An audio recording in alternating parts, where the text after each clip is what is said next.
This lesson's about saving in Microsoft Word 2013. When you save, it defaults to .docx version, which is relatively new. The good things about this is it automatically compresses your files, so all of your Word files will be compressed, thus a little bit smaller, easier to send and store. The other thing is apparently if you have a damaged Word file, it'll be easier to recover parts of your file.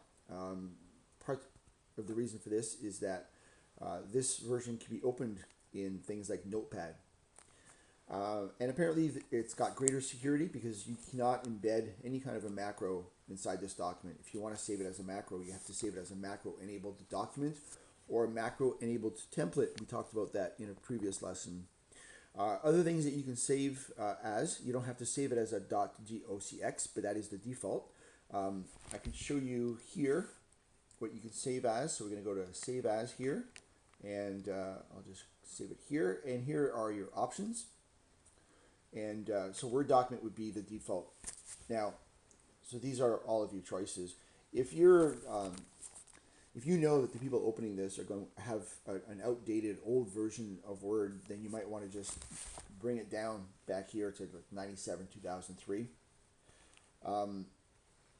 Others I don't even want to mention because they're so archaic and old. However, couple I do want to mention is rich text format. If you don't know that the person that you're saving this for has Microsoft Word at all, this will kind of dummy down your document so that it can at least be read. The formatting will be there.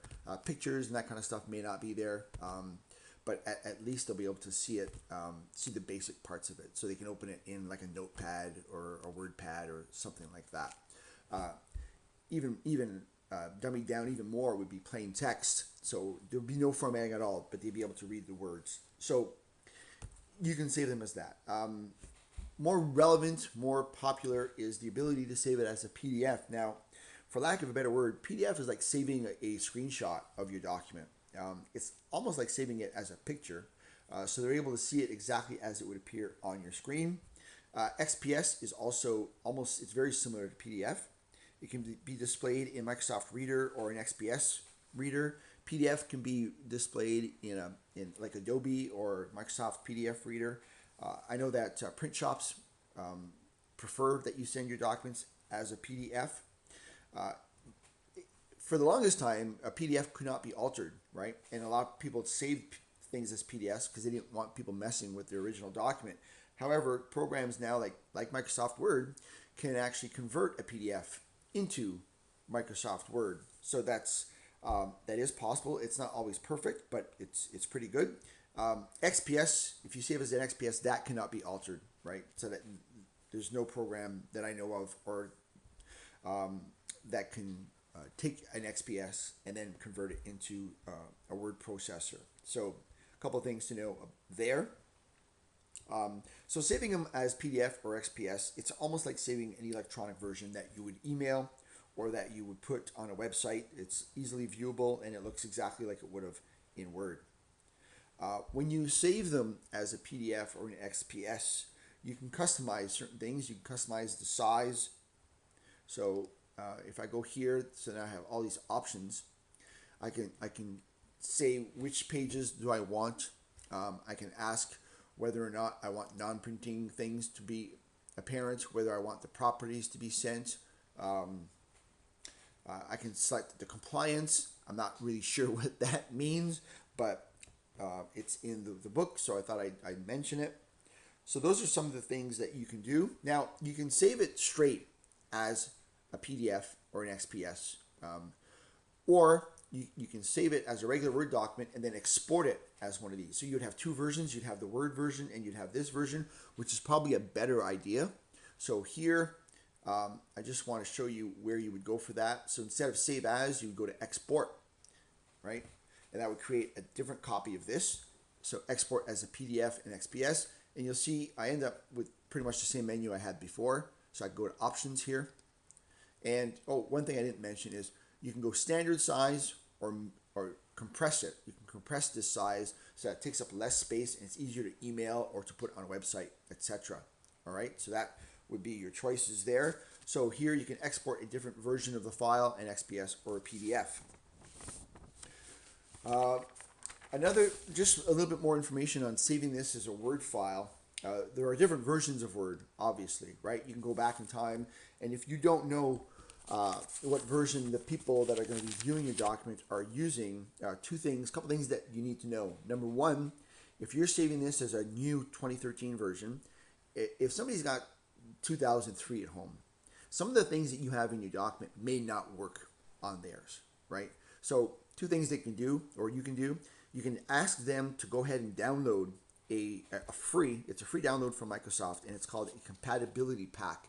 It doesn't give them the new version of Word. It doesn't. It just simply allows them to see the documents the way that they were actually created in an older version. So it kind of brings them into the future in the sense that they can see the way it's supposed to look. The other thing you can do is you can actually you can save your document as an older version, so that way they're going to be safe. So when you go to File and you go to Save As, right, and you go, let's say you're saving it in My Documents. From here, instead of choosing this, you can choose this, okay?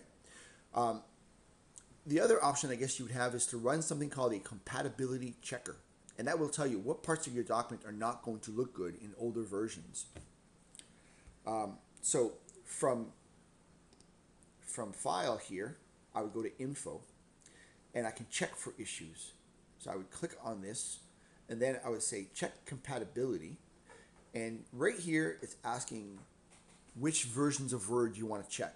So if you know which ones are going to be possible for these people's computers, you would just check. So if I think that, no, there's no way they went back that far, so I would uncheck 97, 2003. So just give me the check for 2010, 2007, because chances are most of the things you're going to have in 2013 are going to be compatible with 2010 and 2007.